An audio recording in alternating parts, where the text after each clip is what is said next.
Hey! Tambala na! At eto na sila, ang nag-iisang masugid na tagahanga ni Nicole Yala. Chris Chuper! Kasama ang nag-iisang diehard fan ni Chris Chuper, Nicole Yala! Dear Nicole and Chris. Dear Nicole and Chris. Dear Nicole and Chris. Dear Nicole and Chris. Magandang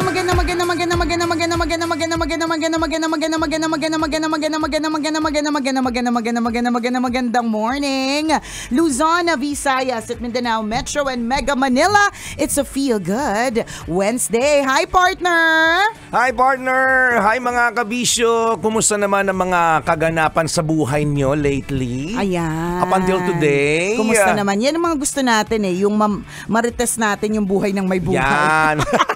Doon naman tayo interesado sa mga nangyayari sa buhay ng iba. Aminin mo na. Masaya kaya? Aminin mo na natutuwa ka sa misfortune ng iba. May mga kilala kong ganyan Yung kapag alam nila, yung mga kaaway nila, alam nilang may nangyayaring hindi mabuti, mas natutuwa sila. Maraming ganon. I wonder, paano sila nakakatulog, di ba? Na parang masaya sila sa kamalasan ng ibang tao o sa masamang nangyayari sa ibang tao, di ba? Totoo yun, na parang hindi po ba natin napapansin sa mga sarili natin na nagiging habit po natin yung ganon. Hindi magandang bisyo yun, hindi magandang habit yun, hindi po magandang ugali yun. Correct. Na kapag nakikita mo ang isang tao ay bumabagsak ka, di ba, natutuwa ka sa kanya. At may sasabihin ka pang hindi maganda, di ba? Kasi ako naniniwala ko sa salitang inggit, partner Kaya ang inggit ay tunay na lason. Yan yung sinasabi natin. Ang hirap makatulog kasi para kanila lason, di ba? So kapag ang isang tao ay naiinggit, nakikita niya lahat ng post kunyari magaganda, lahat ng chika tungkol dun sa taong yan, mga okay talaga sa all right, di ba? Tapos malaman-laman niya isang araw may nangyaring hindi mabuti. Di ba? May nangyaring hindi maganda sa pamilya nila. Natutuwa siya. Nakaka-nervyos. Baka may kapalit na talaga si Satanas. Pakiramdaman mo yung sarili mo, ha? Kapag medyo parang naiinitan ka lagi, parang ang banas-banas, gano'n. Ang tawag sa Tagalog, maaliswag, mabanas. Oo, yan. Yung parang parang init na init ka palagi. Parang yun, aliswag, hindi mo maintindihan na parang makatiba, mainit ba? Yan. Parang naaalibadbaran ka. Yan. Para kang uod na inasinan, gano'n. Kapag ganyan ka lagi ang nararamdaman mo, practice na po yan. Nakakatakot. Practice na po yung yan. parang kahit December naman na malamig ang panahon, pero init na init ka, banas na banas ka, bumubulong po sa iyo si Satanas. Ay, may possibility po kasi talaga, 'di ba? So wag po tayo maging masaya tungkol sa mga nangyayaring masama tungkol sa ibang tao. Kahit pa feeling natin may ginawang hindi maganda yung taong yun. May mga sasabihin pa tayo, karma, ganyan, buti nga sa'yo, nangyari sa'yo yan, yung mga ganun. Pero ako naniniwala ako na ang mga taong nag-iisip ng ganun ay mga taong inggit din sa'yo. Kasi kung hindi naman niya ikaw kinaiinggitan, hindi niya maiisip yun Correct. Ang maiisip niya, bakit nangyari yun? Diba? Tingnan mo, magkaiba yung tono. Diba? Yung, ba't nangyari yun? Parang makipot, diba? Versus, buti nga nangyari yun. Di ba parang ang luwag, yan, di ba? Bukang-buka, di ba? Bukang-buka talaga. Ganun. So sana wag po tayo maging happy sa kamalasan o sa hindi magandang nangyari tungkol sa ibang tao. Hindi mo po alam kung paano nila nilalabanan yung hindi magandang pangyayaring yan. Tapos kung makatawa ka, wagas. Kung makadeklara ka na karma nila yan, wagas. Di ba? Hindi mo alam ang kompletong kwento. Correct. At yung perspective na it's not about them, it's about you. Correct. Bakit it's all about you? Kasi ikaw yung lumalason sa pagkatao mo Uulitin natin right from the start, hindi magandang habit yon na dinidevelop mo sa sarili mo na nagiging masaya ka sa misfortune ng ibang tao. Hindi magandang bisyo yun, uulitin natin Hindi magandang ugali na dapat taglayin. Meron ding iba partner na, di ba, hindi ka happy ka sa misfortune ng iba or happy ka dun sa kamalasan ng iba. Meron naman, hindi sila masaya sa kaligayahan ng iba. That's the same Parehas thing. din. Parehas din yung parang, ba't nangyari sa kanya yun? Hindi niya deserve. Diba? Mga ganon. At ang balik doon, partner, yung sinabi mo, it's not about them. Yes. Tungkol ito sa'yo, ba't ganyan ka mag-isip? Correct. Kasi diba? may sarili naman silang buhay. Tama. Ano bang pakialam nila Correct. sa'yo? Totoo. Ang punto ngayon, ikaw yung lumalason sa isip Oo, mo. bakit Now, it's ganyan? about you. Naku, nakakatakot Diba? talaga. Sinasabi ko talaga sa'yo. Dapat talaga nung summer, lumabas-labas ka na para, alam mo na, sanay-sanay ka na sa init. Minsan may thinking tayo na yung ginagawa natin ay para pa sa ibang tao. Di ba yung parang naiinggit tayo, I mean, kala natin may impact pa sa ibang tao. Pero kung tutuusin, ang impact no nasa sayo. Yan. Di ba, uulitin namin, nilalason mo ang sarili mo. You are developing a bad habit. Naku, patay tayo dyan. Hindi, Diba? akala mo ang bad habit, yosi lang, droga, inom. Naku, hindi. Ugali Puyat, din. hindi. Ugali din. Ang bad habits yan. Diba? So, alam niyo po, magtatapos na po ang taon. Sabi daw nila, kapag ka nagtatapos ng taon, medyo may mga naiiwan, medyo may mga umaalis, ganyan. At yung naiiwan, dapat ang naiiwan ay kabutihang asal. Ang iaalis, dapat yung mga bad habits na yan. Correct ka. Ganun. Isipin nyo mga kaibigan, kung ang araw-araw na ibinibigay sa'yo ay ginugugol mo sa paninira ng ibang tao, pinaiiral mo yung inggit sa sarili mo o sa katawan mo, ikaw yung talo. Ako, diba? tayo Totoo ulitin namin, nilalason mo ang sarili mo. Sipin mo yun. Na hindi mo namamalayan. Oo, correct. Hindi Akala ibang mo wala tao lang. yung lumalason sa'yo, sarili mo. At hindi ka literal na lumalagok ng lason. Oo. Diba? Pero nilalason mo yung sarili mo. Totoo Yan. yun. In other words, pinaparusahan mo pa konti-konti yung sarili mo. Sa true. Tingnan mo, hindi ka masaya. Ayan na nga. Diba? Yun eh. Diba? Compared sa taong, diba, mabait, people who are finding kindness in their heart. Diba? Masaya silang nabubuhay eh. Diba? Isipin mo yan, pwede mo kasing gawin yon. Pwede mong hanapin yung kabaitan sa puso mo sa halip na i-develop yung inggit dyan. Nako. Diba? Hirap na hirap ang maraming tao dyan sa mga statement natin ito. Kasi, Pero pwede. Pero posible ha. Yes, Kasi doable. pansinin mo, may mga tao talagang tunay na mababait. At masasaya sila sa ganun. Correct. Masasaya sila ng ganun. Tama, 'di ba? May mga tao talagang tunay na mapagbigay. Yung parang kahit pilitin na lang hindi sila maging mapagbigay, talagang masaya sila sa pagiging mapagbigay. So ibig sabihin posible, 'di ba? Hindi imposible, posibleng maging mabait.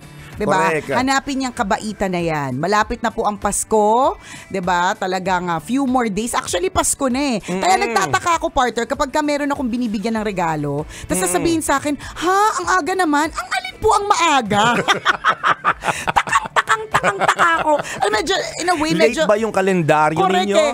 Nasa Agosto ka pa ba? Totoo. Sabi ko, pag halimbawa, Merry Christmas, ganyan. Ha? Ang aga naman. Parang, anong maaga sa December 13? Paki-explain nga po. Paano kung maaga? September 1 pa lang, Christmas Ito naman parang sa hindi Pilipinas. Pinoy. Kaya nga eh. Ako talaga pag may gano'n na reaction, except kung boss yung magsabi ha, partner. Hindi ako mag-react pag boss yung nag-react ng gano'n. Pag halimbawa, kaibigan ko, tropa ko, kapwa ako, constituent ko, kapwa ako, kaopisina ko, tapos magbibigay ako, tapos sasabihin sa akin, ang aga naman, alin, sinasabi ko talaga literal, kahapon may dalawa akong sinabihan ng ganyan, ang alin po yung maaga? Ano pong gusto ninyo, December 24 and 25, magkakasama tayo? Doon sa mismong araw ko ibibigay para hindi mo sabihin ang aga. Kasi Pasko na po talaga. Inuna ka na nga, magpasalamat ka na lang, di ba? Ang aga naman.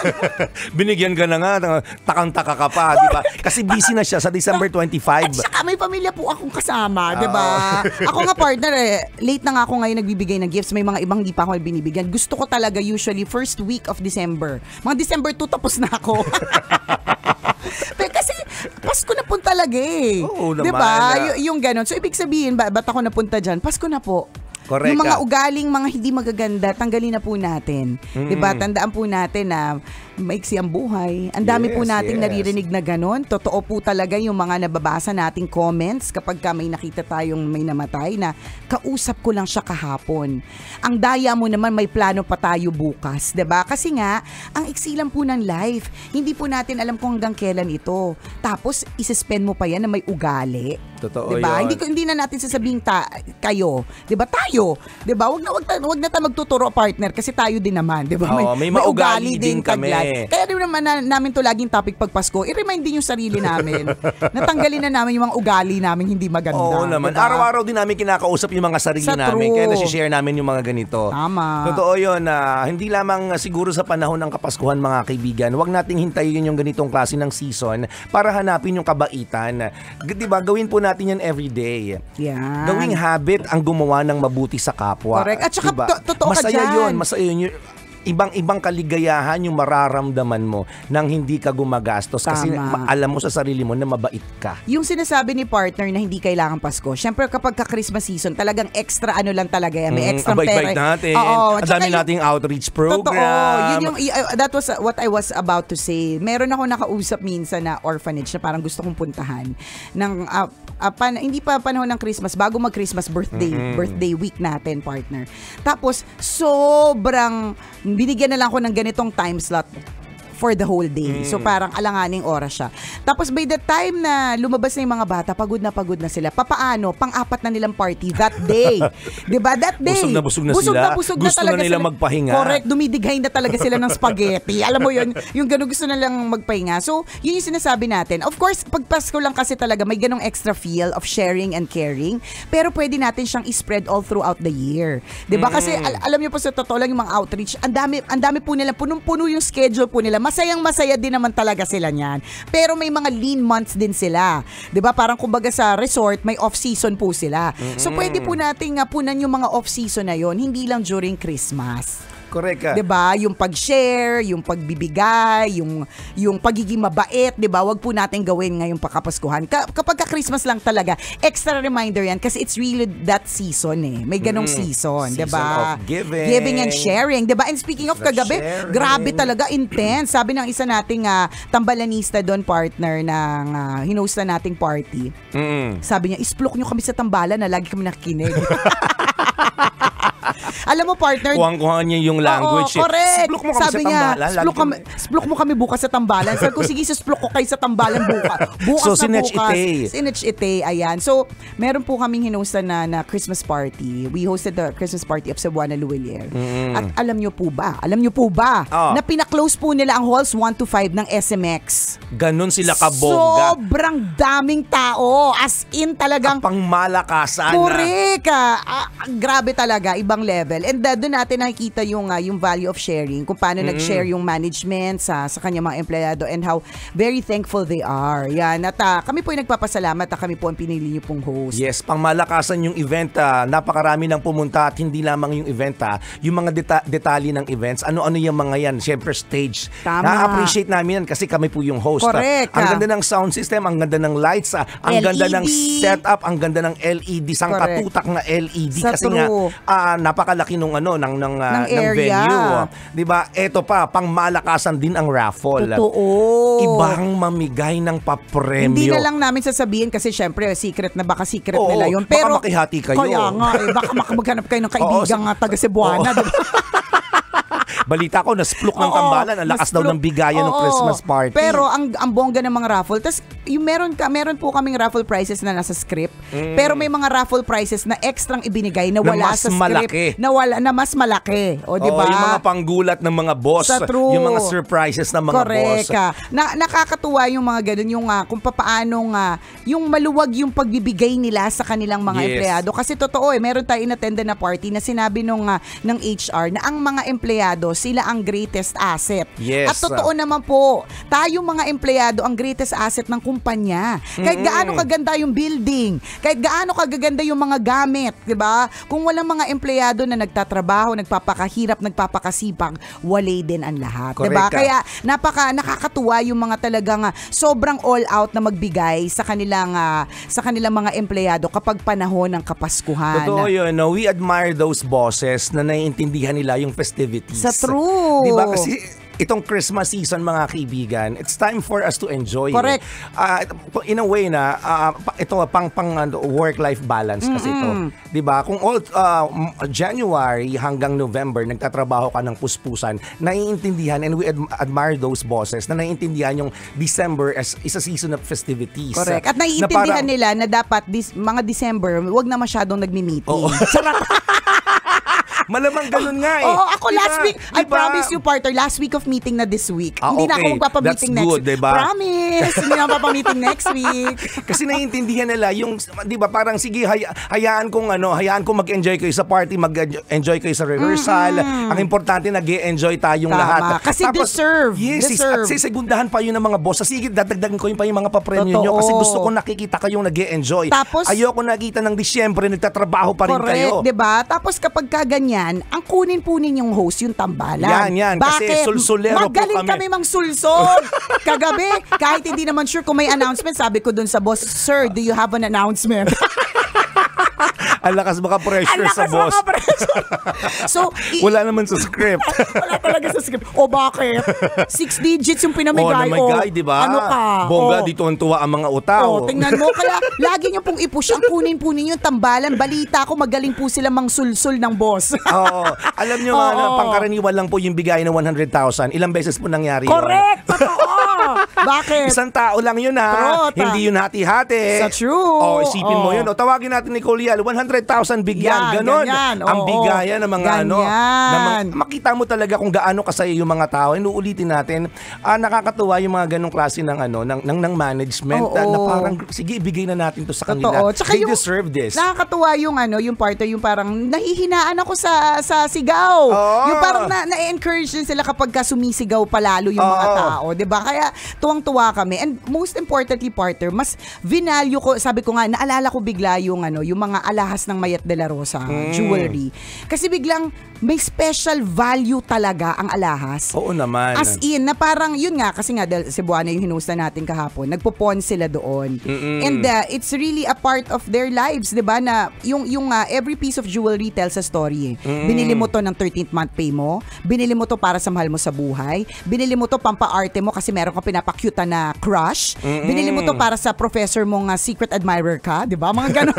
may bawat kwento. At pag binili mo yun, masaya ka doon sa ganong klaseng pakiramdam. Pero may mga pagkakataon, 'di ba, na kahit gusto mo siyang i-keep, 'di ba? May mga pagkakataon na kailangan mo siyang isangla, 'di ba? Kailangan mo siyang convert sa cash. Correct. At yun, sabi ko, ang galing ng mga jewelry like Mayat de la Rosa. Malika, jewelry. Asawa ko ganyan hanggang ngayon. Jewelry. Lagi.